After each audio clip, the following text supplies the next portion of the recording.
Special thank you to Seed and Stone Cidery and Lucky Buzz Meadery for sponsoring the show today. They help to make this show possible and supply us with the occasional beverage when we're out there. They've got 10 taps full of meads and ciders made right there in-house. They've also got all sorts of awesome events going on, including an open mic almost every single Thursday where you can come out and show your musical talent. So all you songwriters out there, stop out and grab a cider or a mead and tell them that the Songwriters Couch and the Patrick Joanne Band sent you. Again, Seed and Stone Cidery right here in Rochester, New York. Go out and visit them and let them know we sent you. Thanks, guys.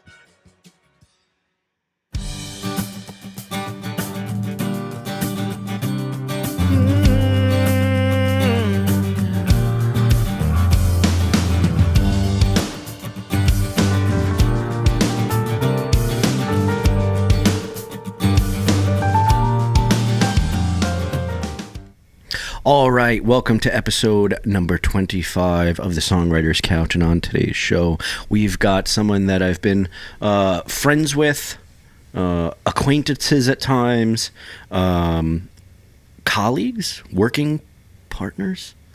I don't know how we would put that, something along those lines. But on the show soon, and I'll tell you who it is in just a moment. But first, I want to thank our sponsors, Seed and Stone, for making the show possible for us. And thank you to all the listeners. And don't forget to subscribe, like, et cetera, et cetera. We'll just put a little graphic down there from now on. I think that's what I'll do. I'll stop saying that, but do it, or I'm going to come to your house. But on today's show, we've got the one, the only, the myth, the man, the legend, Mr. Brian Moore from Tone Studios. Thanks for having me. It's good to be here. So why don't you tell the people at home there, Brian, a little bit about yourself? What you do. Well, I am Brian Moore. I am 43 years old. I enjoy long walks on the beach with my wife and 3 children. That's right. On vacations. Star Wars, too. I love Star Wars. I love music. I love chameleons, reptiles. Right? Yeah, crested geckos. I have a chameleon. No shit. A French bulldog, 2 cats. We have a whole zoo going. Yeah. We did have hamsters. They're now food for the cats. They're gone. Oh, really? Yeah, they didn't make it. Yeah. Well, sore subject for my daughter. Yeah. Yeah. It's like the Lion King. Yeah. Yeah, they're gone. They're gone. But all right. Well, I had 2 as well. I think my daughter had 2 or 1. One of them's buried in the backyard. I have a little tombstone for it and stuff. Yeah. And the dog just pees on it all the time. Yeah. Well, my daughter is begging for a pufferfish now because we found a pufferfish on vacation on the beach on one of the long walks, and it was getting washed up, and a seagull was going after it, so it was all puffed up. So we rescued it. My daughter insisted, and we put it in a bucket of water, and it deflated. And so I told my wife, "Aren't these poisonous?" She's like, "No." I'm like, "Oh, okay." And I pick it up. I'm like, "Look, pufferfish," and it started to get spiny, and I dropped it. Yeah. Come to find out, they're like very dangerous. Deadly? Yeah, they can kill you. They're little spines. You obviously you can't eat them. Yeah. You could die from that, but you can also get stuck, like stung by. Well, when they deflate, right? That means they're not stressed. Yeah, that means they're calming down, right? He was calm, or she. Yeah. But then started to puff up, and I was like, "Ooh, spiny!" And I got video of it, and I dropped it. And then later, I found out I could have died. Are pufferfish like male and female? Do they have like sex like that? I think so. Allie will look it up. Let's find out. Let us know, Allie, in your microphone that she now has. And while she's doing that, yes, we've started a new segment to the show, so I can better get to know our guests. Because sometimes I know the guests very well, and it's more challenging. Mm-hmm. Sometimes I don't know them well at all, and then it's kind of easy to deceive me. But we do the 2 truths and 1 lie. Okay. So you tell me 3 things, 3 facts. Yeah. And then I make a guess as to which one of the 3 things is a lie out of the 3 things you've told me. And Allie usually puts in her 2 cents too, and now she's got a microphone that she can actually say it. So do puffer? So actually when they're born, they have no gender. Okay. And it develops later on, and they are similar. You wouldn't be able to look at it and know if it was a female or male, but they have different behavioral. Do they? Is it like kind of like is it tadpoles that do that, where they throw their eggs out and then the male fish goes over and I'm going to need you to become an expert on pufferfish, Allie, okay? Let's get a marine biologist in here. I said the last time, too, I've got to take Brett's guitar part that he wrote, the little intro to the Two Truths and a Lie, but I need a little jingle. Little jingle to start it. Two Truths and a Lie. So let's start it, and I'll just do a little drum roll. Oh, man. Two truths and a lie. Is that good, Brian? Yeah, that was great. Your professional opinion. I was once almost killed by a pufferfish. Oh, well. Okay, so this whole thing might have been a setup. This whole thing might have been a lie. Trying to get me go. Man.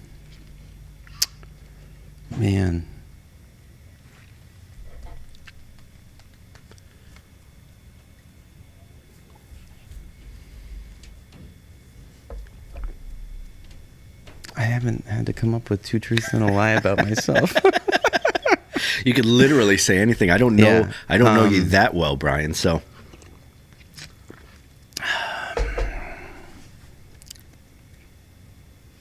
why don't you throw out a truth? A truth? See, I'm trying to get you, Brian.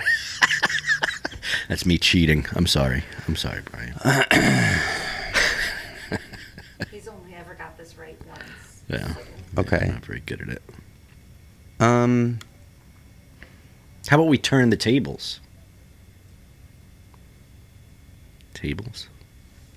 And I give two truths and a lie. Okay. What do you think about that? Mm-hmm. And you guys. It'd be hard for me to come up with something that you don't know. Triple dog dare you. Yeah, you go first, and then I'll try to think of one. Okay. Let's see. I was once an extra in a Rolling Stones music video, and I met Mick Jagger. I was a background extra in an after-school special about underage drinking, and I snuck a beer into the filming so that I could drink the beer during it because I wanted to be a rebel about it. Yeah.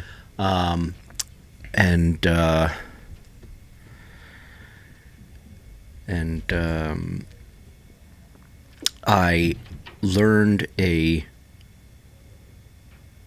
ancient technique for removing splinters from a individual who was in my marching band, drums, who was also a clown and could juggle, but he had a very specific technique for removing splinters, and he performed it on me one day because I had gotten a splinter from a drumstick, as a matter of fact. Oh, yeah.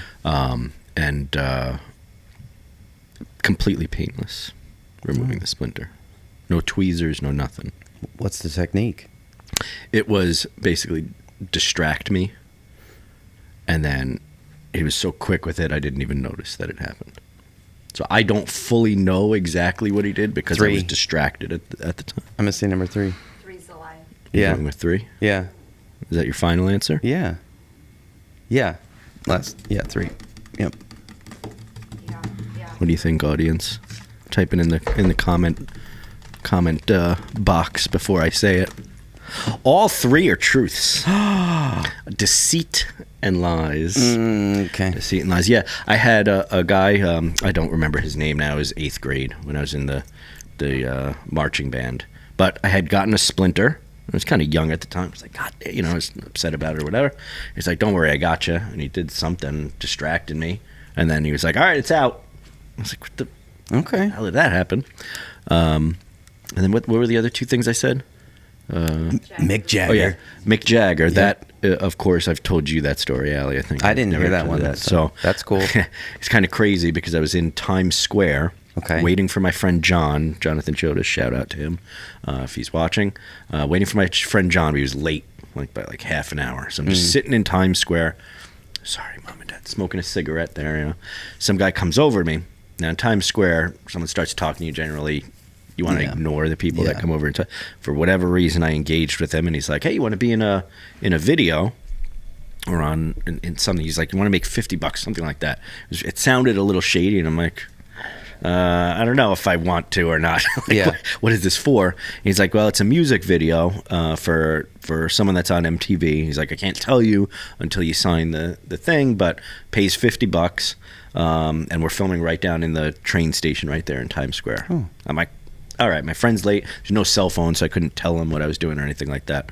Ended up going down there, and sure enough, it was Mick Jagger, and they had a subway car that was kind of going back and forth that they were filming this thing on, and their whole thing was, don't talk to Mick Jagger. No one try and speak to him or touch him or anything like that. Right. So the first break, that's immediately what I did is I Yeah. went over to him because I was playing a show that weekend, and I handed him a flyer to my show. He put it in a suit jacket. So Yeah, in one okay. of Mick Jagger's suit jackets, Had your flyer. either had or probably still has, because I'm assuming he wears these things like once. Okay. And then Yeah. throws them out because he's Mick Jagger. Okay.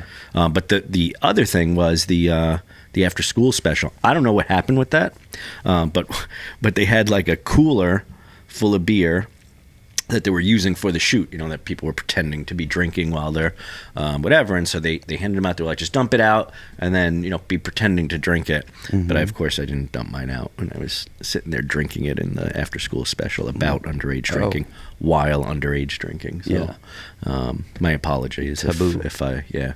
I caused problems. But the pufferfish story, Brian, that was true? That was true. All right. I got other stories. One time I was playing Game Boy behind my parents' car, just sitting there as one does, leaning against the back of the car. Sure. As a child. And all of a sudden it started to move, and I started screaming, and it was like pushing me down the driveway.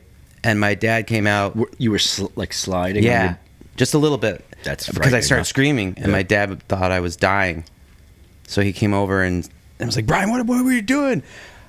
And I said, I was just playing Game Boy. Well, he didn't turn the car on because he just was going to back the car up to work on it. Yeah. And I think I scared him so much. I'm sorry, Dad. There's plenty of times. That's why the backup cameras exist now. Those things are great, except you can't fully rely on them, I've noticed. Yes. Because it's got a certain field of view, but If your kid's sitting underneath the camera too, it's That not is- gonna. yeah. Yeah, that's not gonna do it. They don't have doesn't reach that far out of your field of view. But yeah. So we just got off of, and I'm not going to announce it just yet, but I will announce it at some point on the podcast, doing a little project together because you are the, what's your title, I guess, at Tone Studios? Audio engineer producer.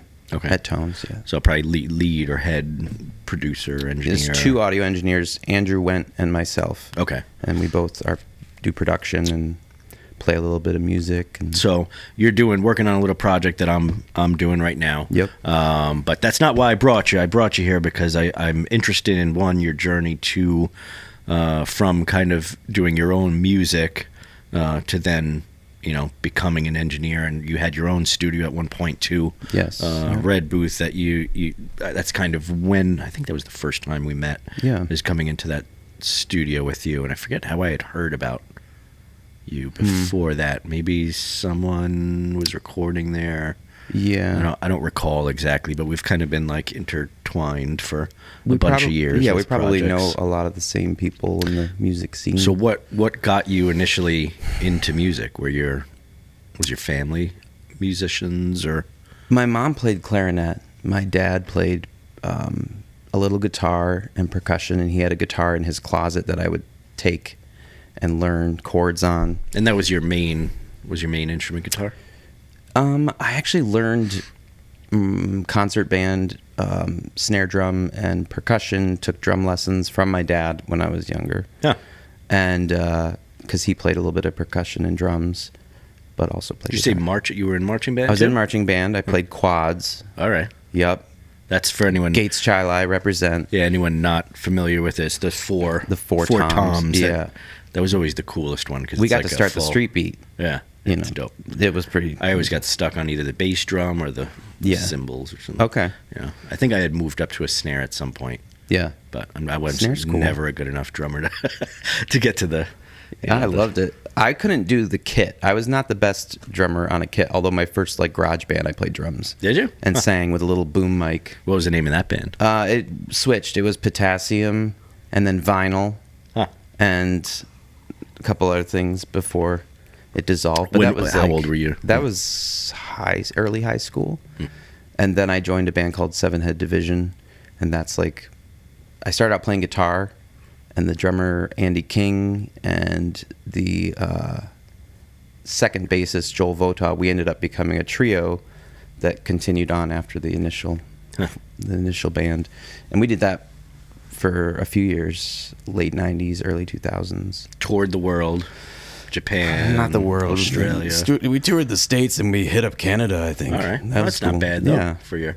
But we loved it. We loved making music and playing together. And What kind of music was it? In 90s? It like post-hardcore emo, Okay. indie rock. Like Sunny Day Real Estate was All right. a band we really loved, and Yeah. Jawbox and Fugazi and Yeah. all sorts of stuff. Huh.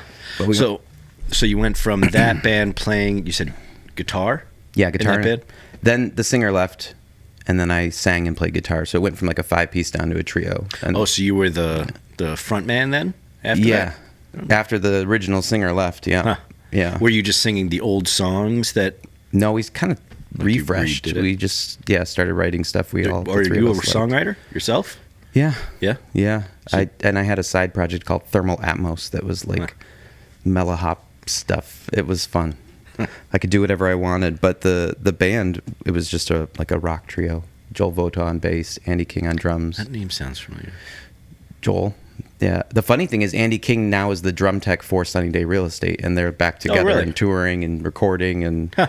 we get to go to the shows and hang out Oh, that's with cool. him. I don't know them that well. Andy? So that was no, just Or like Joel? that whole emo new metal thing. I think is Yeah. just like it was after my.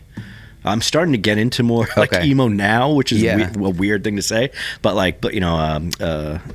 My Chemical Romance and all Yeah. those bands. Like I never got into them back then, but now I'm starting to kind of. That was like the second wave of emo too, because Yeah. like post-hardcore emo before that was like bands like Hum and Shiner and Jawbox and Jawbreaker and all these Yeah. like punk bands, and then it got a little more popular. kind of like offshoots, almost Yeah. like Green Day spurred that on, like the early, Yes. like right after Green Day. It's like how we had pop punk. It kind of became pop emo for a while, like the Hot Topic days with the emo swoop hair and everything.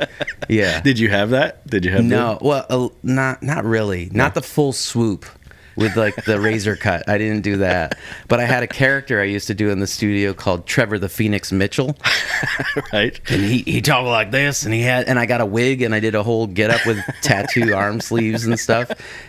It's on YouTube somewhere, but yeah, that was I'll fun. have to look that up and put some cuts in. Trevor the Phoenix Mitchell. Yeah. So you had that band. Yep. When did so did you have another band after that you? I had been in a couple bands after that. That was the one that like we really worked the hardest on for the longest. And then now, I mean, Andy went and joined the Army and then ended up in Seattle area. And then Joel moved to the Bay Area in California. So we just kind of separated, and we still are in touch now. And like, I've seen those guys. They were at my wedding, and we're still good friends. But I wish we could play music together again. I have a whole album that I need to finish, which Joel, the bassist, always tells me, finish the record. Yeah. He'll probably write me today and say, finish the record. It's sitting on a hard drive. It's tough to produce your own stuff. Yeah, I found that's why I like coming to a studio, because sometimes also you can get lost in the technical aspects of fucking around with Yeah. your and you're hearing it from the point of view of the person that is performing it, and sometimes that's not a good thing. Yeah. Like I always prefer to send out, even though I could probably get a decent mix master on something, I could probably record myself. It's just some of it gets lost, I feel like, in doing that side of it. Like I like having the separation of either being the performer or being the person recording the thing, you know? Yeah, and I think it's too personal when it's like you have a goal in your head of what you want it to be, and Yeah. sometimes it's helpful to have an outside ear to say like, no, this is good, you're over analyzing it. Well, right? you're a perfectionist, which is why I like you as an engineer too. Yeah. It's like you'll tell me to tune up in between takes. I honestly wouldn't do that unless it sounded completely out. I wouldn't even think, all right, let me tune again right now. And you're always on my ass to tune in between tune in up. between Everybody takes and tune. stuff. Yeah. I even joked for this one about getting the tuner out for my voice in between takes. Like, let's tune it up a little Pitch it bit. up. There we go. Ding, ding. I'm tuning up my vocal cords. So what made you make the jump though from being a performer, being a songwriter, to then saying, I want to own my own studio? And was that just an immediate, just big leap, or was it like you were a progressive, like, I'll record for you here, and it just kind of blossomed into? Well, I think I always loved going in the studio with the bands I was in, with Seven Head, and being creative, and that, I mean, music made me happy to be alive. It like just lights up my soul. So I actually did some vocal damage in the band. We had this show, and of course it was about a girl or something. I was upset, and I started screaming at the show and just really digging in. And I, like, the next day, like, I felt like I was swallowing something. Like I did something, and my voice was never the same after that, which it's gotten better over the years, but it like kind of knocks the wind out of my sails as far as being a vocalist. And then I was like, well, I always liked recording still. So I started at a studio in Dansville called Mammoth Studios. That sounds really familiar. I feel like I've heard of Mammoth. Yeah, Mammoth. It's it was at this like Dansville Foursquare Church, and the pastor there like had. So Allie's from Wayland, but. Oh, really? Okay. So she knows Dansville. And do you know the Foursquare Church? I do. Okay. Yeah, so we do shows there with our band, but then they also had this studio for a while. It's not there anymore, but it was actually a nice studio. They had like a U87 mic, and the guys there that worked there were like super nice and like really helped us kind of hone the music we were doing. And then Jesse Sprinkle, who is now at Blue Brick Studios, and he was in bands that we looked up to, like Poor Old Lou, and like he's a big musical influence and hero of ours. So like we got to work with him there, and Sean Harnish was another guy that we worked with. And that, like, once we did that, I was sold. I was just like, I love being in the studio. So I ended up going back there and doing some work there until it became the Illuminata, which is something Jesse Sprinkle and a guy named Ryan Beatty opened. And then I was there all the time, like helping engineer and do projects. Were you kind of just learning from being on site, like kind of just doing it? Is that just doing it. I learned a lot from Jesse and from Sean. And then when we recorded, we did a session with a guy named Tim Harmon out in Seattle. And that session, Tim Harmon sound familiar too. He's a great engineer. I mean, we loved working with him, and that was on tape with an actual tape machine and board, and they had great equipment, and that was amazing. Like, he did a wonderful job recording our band, and that was inspiring to just keep going. So then you made the jump though, from obviously working at a studio to then saying, okay, I'm gonna do my own thing, and you had some bigger acts too that. Now, or I guess bigger acts, right? But I'm assuming at the time, like, if you want to talk about what.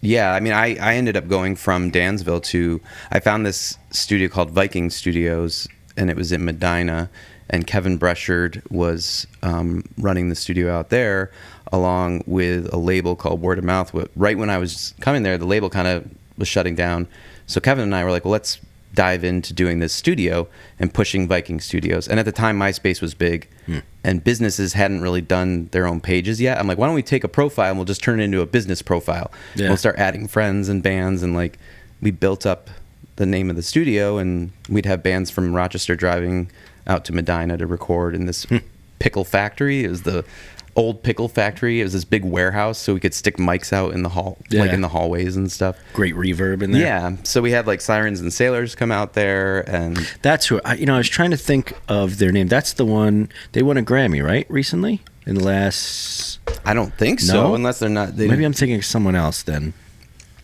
They're like a heavier band. There's a heavy metal band out of Rochester that won a Grammy. I was at the one in New York City. Okay. Look it up. New York City Grammy Rochester metal.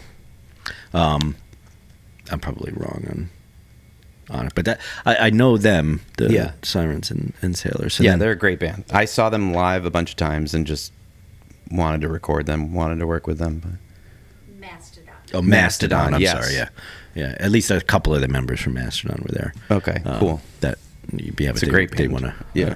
I think Sirens and Sailors were. Did they ever tour in Europe? I think they might have. I think they were the ones that got all their shit stolen at some point. Oh, really? I think that's why I know them, because they had put some post on. Okay. Like, hey, all our equipment got stolen while on tour or whatever. Okay. Huh. So you did some of their stuff. Yep, early on, and they were kind of shopping stuff to labels, and ended up getting a deal. So we did pre-production for, I think, the first record they were doing on there. I did their first full length, Still Breathing. And that was a blast. That was a lot of fun.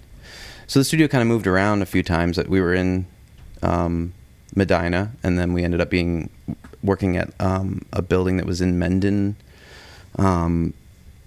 And then I found a place called the Buffalo Road Business Center, and at this point Kevin had moved away, so I ended up owning the studio, and I changed the name to Red Booth in like 2006 time frame. And then wow, was it that long ago? Yeah, that's when it first started in Medina, and then I was in Mendon, and then Gates Chile at the Buffalo Road Business Center. So Business Center was cool. It was a nice space until a flood happened. Yeah. A pipe burst and went like 2 inches of water through half the studio. Yeah, that's gotta suck. That sucked. I had to basically get all the gear out and pack it all up, and my lease was ending anyway, so I just worked from home mixing for 2 years, and that's when Jeff from Tones reached out to me and said, hey, we're opening a studio. We need someone to run audio, and I didn't even know if I was going to do a studio again. Like, I was pretty discouraged after Red Booth was. Did you lose a lot of equipment in the? Not too much, actually. I was very grateful. Like, the flood kind of came right up to my drum set, my vintage Camco kit that I adore, and just stopped right there. And a lot of the equipment I had put on risers, so like my computer was about that far away from the water line. So all the hard drives are stacked up, and then water right beneath it. So I was like, oh man. Good. That's kind of, I think about that in here too, because people don't know, but we're in a basement here. So like a lot of the stuff is off the ground as much as I can. As much as you can. I'm assuming at some point we'll get water down here, and it'll be prepared for it. Even my subwoofer, just for my my theater thing down here, is on a little riser. My sub definitely was in a little bit of water, but it dried out and it was fine. So, and then you did some other. I mean, you must have recorded a lot of like Rochester musicians and stuff, and worked with them. Oh yeah. One of which you worked with. I know the guys from Joywave, right? You did some stuff with them. What did you do?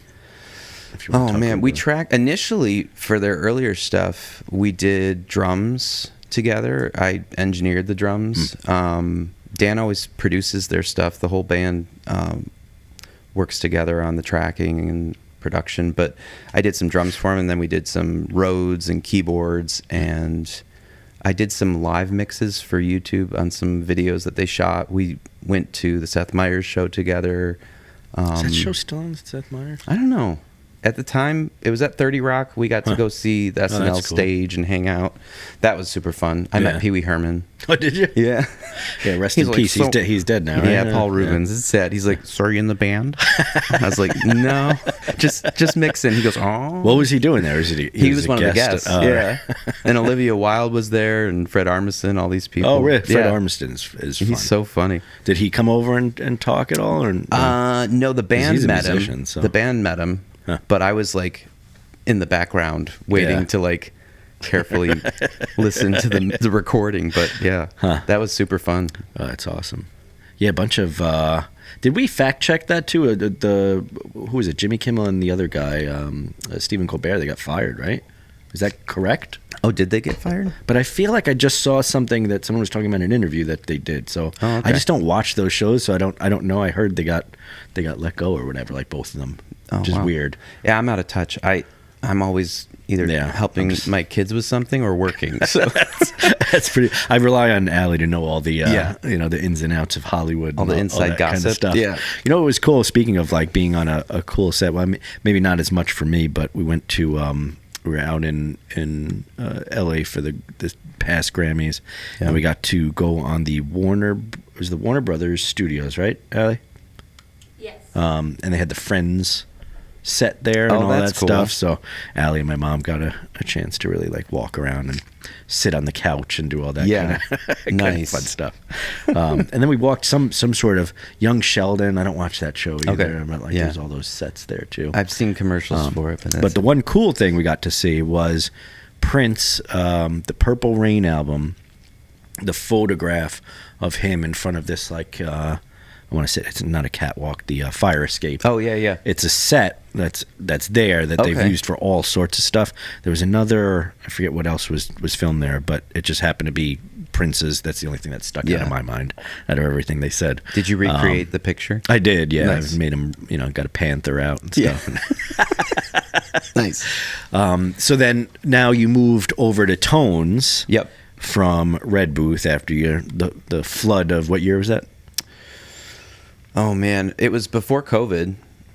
The infamous flood of 2000, which actually worked out in my favor because I couldn't during COVID. You couldn't have bands come in, so I would have been paying rent anyway on that space. So I was kind of grateful that it happened when it did. And you were doing a lot of, you were doing some mixing and mastering, mixing from even home. For me, out of home. How was that? Like with doing stuff at home versus.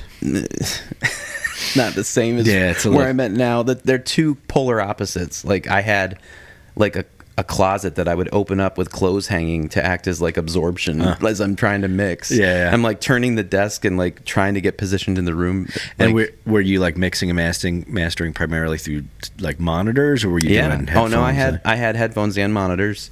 I mean, I took this one room that we had and kind of turned my desk sideways and just set up and put up some panels and just kind of rolled with it. But did you have something you were? That was a hoax. Oh, was it? It was a hoax. Oh. One of them got fired. In fact, Colbert isn't even on ABC. He's on the CBS. Oh, is he? Yeah, I don't even know. No, he's on NBC, no? CBS. Or it's CBS. So Jimmy Kimmel is on NBC, or no? They're both on. ABC. Okay, I don't know any of But this either stuff. way, Snopes reported no.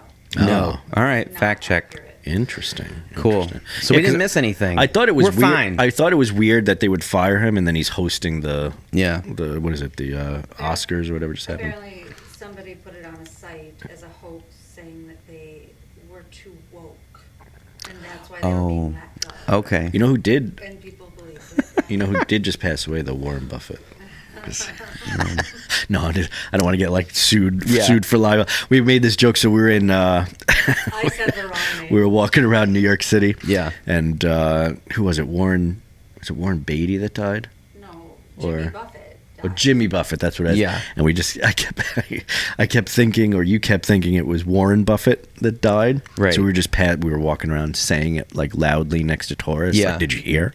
Warren Buffett just died. Yeah. Just try and spread the misinformation around. But Yeah, I don't think it didn't work very well. I'm getting older, so it feels like a lot of my heroes are passing away now. Yeah, it really is. It is weird. It's kind of crazy lately. I feel like a lot of icons of the entertainment industry, especially Carrie Fisher, that one hurt. are all gone. Yeah. Yeah, for you, like the Yeah. stuff. Princess Where does the Leia, Star Wars love come from? Like the obsession with it. I mean, because you're about my age, I'm assuming, right? I'm 43. Maybe yeah, so exactly my age. Yeah. So I was into it. My older brother was way more Way into into- Star yeah. Wars than I was, but I liked it because he did. Not that I didn't like the movies and stuff, but I wasn't as obsessed with it. Like he had all the toys, Yeah. all the that stuff, and I would get them too, but it was Right. more just because I wanted to be cool like my older brother. And Yeah. So where did that come from? I mean, was it something where you first watched them, or was it you influenced from elsewhere too? I think some of the movies were on TV, and we'd like have VHS recordings of them. But I had a cousin who had the figures too and the toys, and I wrote a letter to Kenner because I was born in 81, so by the time I liked Star Wars, the movies were done. They'd already been released. I think I got like one random figure on clearance, and that's all I had. And then garage sales, I'd pick up a couple. Yeah. So I wrote to Kenner, and I was like, if you re-release these toys, I will buy all of them. So I tell my wife, I'm just keeping good on my promise. Yeah. Because now I mean, we were on a vacation out west when I was in high school, and the new 1999, 97 figures or whatever came out. And I went in this Phase drugstore and like saw them all there and nearly had a heart attack. I took them all and I like went up and bought them all. Did you get Jar Jar Binks as well? That was before Jar Jar. But I get in the car with an armload of these figures. So 99, when did the It was new... 97, I think is when Did they re-released remaster them or something? Yeah, Is that they what did it the was? special edition where they ended up in the theaters. So you could actually go see Star Wars in the theaters again. So we'd go opening night, buy all the toys. And my mom was like, "What are you doing, Brian?" And I'm like, "I'm buying these toys." She's like, "You're in high school." And I'm like, "Come on, Mom, they're cool. Yeah, they're collector's items. They're collector's items. They'll be worth a lot of money someday." They're not dolls. They're action figures. They're action figures. That's right. So that's where it started. Huh. And then they did the new movies, and I went like the night they released the toys at Toys R Us. You could line up, be all these nerds lined up, and then they'd open the doors, and it was like grab a cart and just start tossing stuff in, running around the store. And then Those were the good days. I'm assuming it's become kind of just a hobby, collecting thing. That's yes. What's your most prized? Do you even want to say that on? I don't know. What? No, I can say. Well, there's ones that have sentimental, nostalgic value. The ones that have like monetary value. My wife's cousin was like, "Hey, I've got some Star Wars figures for you." I was like, "Oh, cool."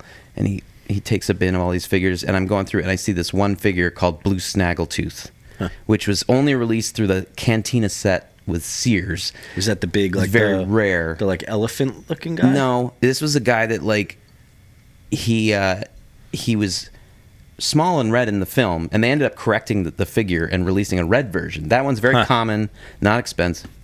These ones are like $500 a piece now. So I told my wife's cousin, I said, "I have to tell you this is worth like $500. He's like, "It's yours, man. I told you you could have them. They're yours." So I was like, "Thank you." So I have two Blue Snaggletooth that are both worth like $500. Do they have to be in the package, or it's something like that? No, that's out of the package. If you had an original Cantina set, it'd be worth thousands. Oh, so it was like a whole set of all the... And that's the only way you could get that one figure. Interesting. Yeah. Do you think they're going to...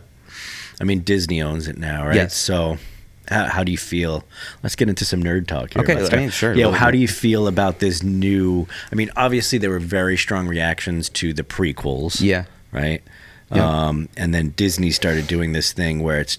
I don't even know most of the new stuff that's out. There's a lot of content. Yeah. Like I feel like they've just tried to just put out, you know, a film or something about every single character possible. You're gonna get me ranting. No, they released. I think they released the movies too quickly because they didn't have a full trilogy storyline put together. I think they just quickly rehashed the original trilogies with The Force Awakens, which was the first one they put out in like 2015 or something like that. And that one was okay. And then they had different directors, and they didn't really have a plan. And I did not personally enjoy The Last Jedi. Right. Because they ruined Luke's character. Yeah, they made him kind of like... But I think what they were attempting to do, in my opinion, was make him more like Yoda-like. Yeah. Like that kind of joking around, you know, he's an older Jedi now. Mm-hmm. So he's got that humor about him that old monks have, you know, but I don't think they pulled it off. Work, yeah, no. just kind of And we had legacy goofy stuff. We had like stuff that came after books and comics and things that came after the original trilogy that fans really enjoyed, where Luke was still an amazing Jedi. You know, he was like yeah. So they messed with the wrong we've Jedi. Lost half the audience. Yeah, sorry about that. Anyway, back to music. But yeah, Star Wars and collecting was a high school thing that just never ended. And then as I had space in the studio, I began filling the walls. Yeah. And then it became anything that like sparked joy, nostalgia from like 80s toys, Transformers, Ninja Turtles, all those 80s and 90s toys, X-Men. all that stuff. Oh, so you Back to the Future. The Back to the Future thing. Oh, is so cool. good. Yeah. But Now they're releasing all these toys. They're like toys that I drew when I was a kid, and I was like, someone should make Back to the Future toys with a little hoverboard and everything. Yeah. Now they make them. A company called NECA puts them out. Get yourself a DeLorean too. I have. Yeah, I have. Well, I want a real DeLorean. Yeah. I've ridden in one. Have you? Yeah, they don't sound the way they sound in the movie because they use Porsche sound effects in the movie. Right. But when you're in the real one, it's like, and you're like, oh, we're not going to hit Very 77 miles an underwhelming, hour. Yeah. Right. The speedometer only goes to 60. Yeah. So, but all right. So, Star Wars. I'm just interested in how you got into that. But the reason we started talking about was because of Tone Studio. And if you go to Tone Studios and you record there, you'll see little. There's a few things, bits of Star Wars around, including the little Ruggable. Thing. Speaking of Ruggable, if you want to sponsor the Thank show. you to Nicole for getting me that. She, the owner, Nicole Tones, that's where the Tones name comes from. She surprised me with that rug in the vocal booth. It's not too Star Wars. Yeah, you wouldn't it's even... not blatant. Unless you were a big Star Wars fan, I don't even think you would notice that it's the Millennium Falcon. Right. Yeah, it's kind of a profile. It's a little abstract, but it's enough Star Wars to just make me feel at home. Let's talk about that, because I do want to kind of, that studio is, pardon my French, fucking unbelievable. Yeah. The sound that you get out of there, and the quality of the equipment, and obviously then having you as the engineer there, I think it's a win there. I think in Rochester, especially right now, there's nothing like Tone Studios that I've seen. Mm-hmm. I've been to a bunch of studios in the area. So can you talk a little bit about like that process of like helping to, because I know you helped with getting it built and figuring out what's going to be in there and all that sort of stuff. So what did that process look like? And maybe a little bit about Tones, what their, vision was for the space. Yeah. So Nicole Tones and Jason Tones, they're married and they own the whole building. And by the way, I'll put out an open invitation to them too. I did tell tell them that they can come on the show too. I'd love to speak to them too about what. Yeah, they have a whole story of their journey, how this even happened. So maybe I'll bring them on if you guys are interested in it. Type put it in the comments that you'd like to see them. But I'll probably bring them on anyway, regardless. Yeah, they have good stories. So they invited me to get involved after they had already renovated the top floors of the building. So we had kind of like a common workspace on the second floor and Studio B and a kitchen, and because we're not just doing audio, we're also doing video, a bunch of different things, photography. And so when I got involved, we hadn't even built the first floor yet. It all had to be gutted. They had a designer, Kevin Witowski, to do the actual build. And then he worked with John Brandt for the design of the actual control room. But he built the whole studio by hand himself and did an amazing job. So I was able to handpick the equipment, and some of the equipment I had brought from Red Booth, and I still have all my instruments and amps and all that gear, but we were able to get the latest converters and that control room too, just the shape of it. I mean, for sound, I mean, you could probably speak to it better than I can, but like what went into kind of the design of... It's complex. Yeah, because there's all sorts of, and for people that know about sound, I mean, one, you need stuff kind of like this that, that absorbs sound so you don't have stuff bouncing all over the place. Yeah. But then even just the angles, like you tend to get bass traps in the, the corners of the room, so that that room, the ceiling of it's kind of curved a little bit, and you've got, there's a whole bunch of effort that went into the actual design. The designer John Brandt, who the builder Kevin consulted with, he does things a little bit differently. Like the whole ceiling is actually a bass trap, and there's like an open gap at the front of the room where the low end can go up and get trapped, and there's diffraction and diffusion, all these individual pieces of wood that were hand cut, and it goes back and forth between absorption and diffraction, and there's a curved wall on the back. I mean, there's layers to how things are isolated and then also treated. Yeah. So it's amazing. One of the other things that's really great about that studio too, I found just from recording now in there, is you could tell your experience from what was picked to be put in there.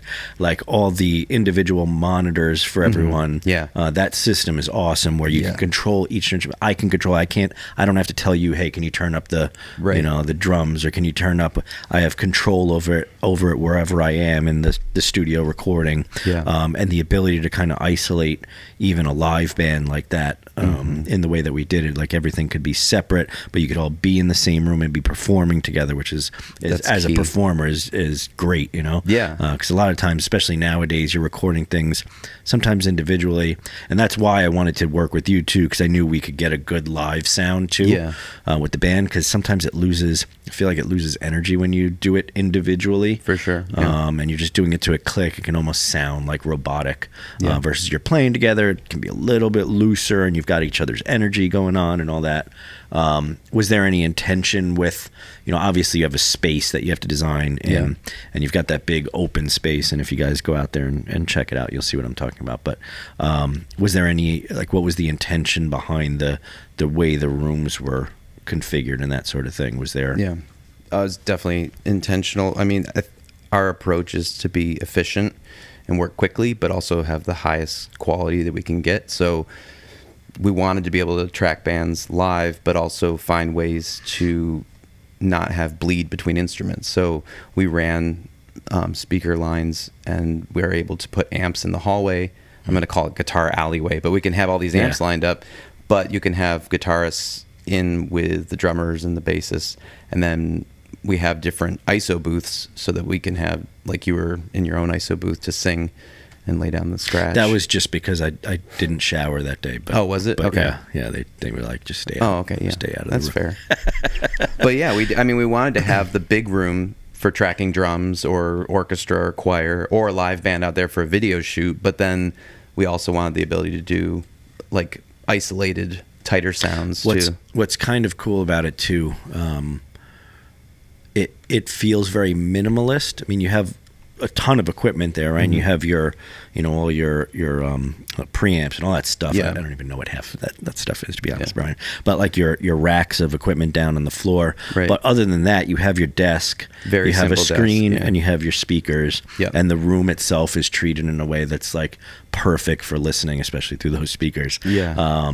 To what's coming out of them.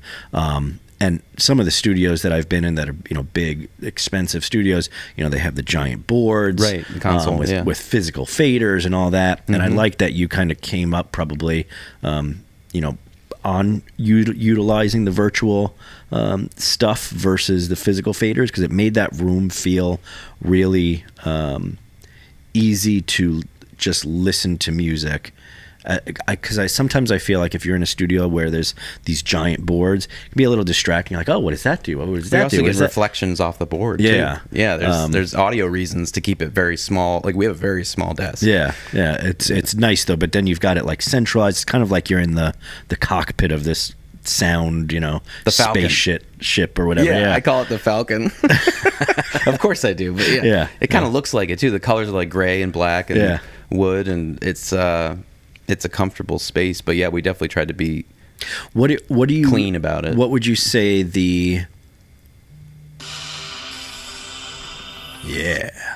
what would you say the I don't want to say mission statement, but I guess what would you for any, because this show is about songwriters and musicians, and obviously they want to record. Like, what would you like to see more of coming in there? Like what would be the ideal, I guess, project or projects? Like what we did Saturday, to be honest. I mean, I sat in the control room just almost crying because I was like, I get to do this. I can't believe I get to do this, because having people bring the space to life by creating music at the same time, I'm just sitting there enjoying and just hitting record and capturing it. Yeah. And I love those sessions. I love live sessions with great musicians because the magic happens and you're just witnessing it. Like it's fun to do overdubs, and certain genres lend themselves to that, but I really like capturing live music happening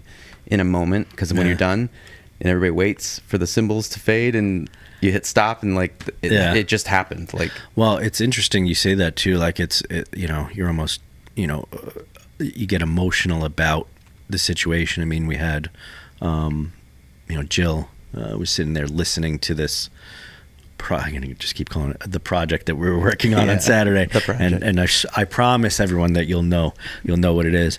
But we did a lot of vocal harmony stuff. Yeah. And it was our first time in a real recording studio, and she was, we're all sitting on the couch there listening to it, and she just starts literally tears coming out of her, it's out of her emotional, eyes right? as she's listening. Yeah, to hear, just all that work, because we had never heard those harmonies blended in with the song before. We had worked those harmonies outside of the scope of the song. Yeah. And we're like, okay, when we go in, we'll record them and we'll see if it works or if it doesn't work, that sort of situation. And that room and just what you're able to get, really brought magic out of that. It's almost like haunting how ethereal it all was. But she started tearing up just from music, and I think that's what the reason I like doing this too, and interviewing musicians and songwriters, is because I feel like sometimes as a guy, it could be hard to have emotional conversations, but with musicians, it always goes there. It always turns into this either spiritual or emotional thing where you could just be completely vulnerable about what you're talking about. Yeah. And the other person is like, yeah, I know exactly what you're talking about. Artists, right? Creators. Yeah. Yeah. It's such a different way of interacting with the world, I feel, than everywhere else. And you're so passionate about it. And then you have your technical prowess on top of it. I think, as an engineer, there's no one I'd rather work with on stuff than Brian here. So, oh, thanks, man. And the I love it. I love it. The Tone Studios people too, as well. Yeah, we're all amazing. Everyone came in this, listened to the song, appreciated it. I could tell, Nicole had stopped into the room. Yeah. And she was really listening to it and giving suggestions too. Oh yeah, she which loves is doing that. which is brilliant. I'm sure some bands probably wouldn't want feedback, but it was great to hear her talking about oh, did you ever think about this? She cares. Yeah, I mean that's why she wanted to have a studio. She came to Red Booth once. Oh, to really? sing vocals on someone else's project, and I didn't know her, and I met her, and she's like, I want to have a studio someday. I was like, okay. And then and now, awesome. and years later, I'm working at that studio. Yeah, so it's amazing. Who would the world is so small, especially with artists and stuff. I found myself reconnecting sometimes. Even I used to go to open mics a lot. Nowadays, I feel like I don't go as often. I just don't have the time to do it. I still go, I run an open mic every once in a while, once a month now. I get a chance to actually go out and run it. But at Seed and Stone, that sponsor us. Thank you for sponsoring us. But anyway, again, seeing young artists start out, that's why I always like them. Because one, you see them, maybe it's their first or second song they've ever written. They haven't played it in front of anyone ever before. They're super nervous, and they get up on stage and they're just vulnerable, sometimes just shaking while they're playing. Usually it's not that great of a performance. Other than me, I like watching that because I can feel what their intention is, even if their performance chops, I guess you can call it, isn't there. It's they're imagining themselves being on stage at Madison Square Garden performing this thing, even though they're shaking on stage at Boulder Coffee or whatever. But I find that seeing that, and then when they get off stage and that was fucking awesome or whatever, and seeing them light up oh, someone liked it, or whatever, and then seeing them progress over time, and then eventually some of them, for instance, I'm going to mention Michaela Davis, but Michaela Davis, we used to do, there was an open mic at Boulder Coffee here that we used to do, and she used to come in there with her giant harp. And I was she was young. I don't even know how long ago that was, 2000 whatever. When I had kind of first moved up to Rochester, and now she's on tours all over the place doing all sorts of crazy stuff, and seeing that progression of young artists come in and make music and then be I want to do this as my living, which takes guts to do. Yeah, it does. Just to say because it's it can be thought of as such a dream, a distant dream, to do it for a living. Does that make sense? So like, Yeah. like, is that what you wanted to do when you? I just wanted to play music, and I wanted to tour, and I wanted to have some sort of a fan base. I mean, I really looked up to bands like Sunny Day, and Yeah. But I think if you are an artist or a creator, and it's something that makes you happy to be alive, like it's kind of how you're wired, you find a way to do it. Yeah. Either part-time or full-time or as a hobby, but I think the most important thing is being able to create, if that's who you are. It feeds your soul, and you may not be rich and famous like the world says you need to be, but that may not actually be success for you. Success for you might be like, I get to do this. Like for me, like I get to record, I get to work with bands and meet people and connect, There was a quote I heard recently where someone said, I forget who it was, but change the way you talk about what you're doing. It's not like I have to go to work, or I have to do this, or I have to do that. It's that I get to. Yeah. I get to do this. I get to play music. I get to go into a studio and record. Right. Like it really is a privilege to be able to do something that you love. And I feel like sometimes people can be talked out of doing it because you think, okay, I've got to be Taylor Swift level of success to be considered successful. But no, I don't buy that. I feel like if you can do your music, even if you have a day job that you're doing too, if you can do your art or your music or whatever, those soul sucking jobs can become funding for your passion. Right. And then you can love going to your job because you know you're going to make money to be able to do what you want to do too. Yeah. So I think music and the arts can save people's lives. Yeah. In that way. For sure. Yeah. And which is a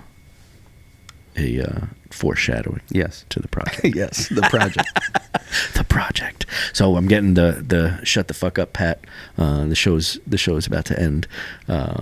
Is that move? That's- You got to. that's that movie. Okay, That's that move. That's We could talk for another 2 hours. It's true. Well, maybe what I'll do is I'll have you come on if we bring on Nicole and her husband to talk about it, and you can sit on the other couch there and then just shout out commentary from the sidelines too. Okay. While they're on, but let's do this. Let's cut to your camera. Brian's not going to perform anything today. I tried to convince him to. He said he was going to do an a cappella freestyle rhyme, but it didn't turn out. It didn't pan out. Yeah. No. But why don't you tell them maybe a little bit again, just what where they can kind of find, your work, what kind of call to action you want them to, anyone listening to have, and then. Okay. Yeah. Check out tonesstudios.com, and we're also on Instagram. And we have a guitar pedal company called Midnight 30, and I mixed Joywave's live album that just came out not too long ago. So you can check that out on all the music platforms. Cool. And again, thank you to Seed and Stone. We are still looking for more sponsorships, so if you know anyone that's looking to sponsor something cool that's related to music, tell them to hit us up. Thank you everyone for watching. Thank you, Allie, for being the producer and camera person. What are you talking about? What does that mean? You have a microphone there. Don't forget to like and Oh, don't forget to like. But I just said we were going to stop doing that. I'm going to put a little graphic down at the bottom. Like and subscribe. But don't forget to like and subscribe and all that. It really does help propagate the video because the algorithms don't like you unless you're already at 1 million streams, and then you don't really need to tell people to like and subscribe or whatever. So it really does help, especially if you put a comment in there or whatever. It helps to get those algorithms moving. Thank you to everyone that watches and listens. Brian, fucking love you, man. And we'll be releasing a project and hopefully have you on here again to talk about that. And then when the guys from Tones come out as well. So thanks for having me. That's it. Anything you want to yell at people just real quick about? Go Star Wars. Oh, Star Wars. Let's do a postquel after the... Did they do that already? Like after the sequel. fact? Yeah, sequel. We'll do a sequel. Come on, George Lucas. Yeah. Get back in the game. Lazy. All right, guys. Thanks so much. See you. See you on the next one. Later.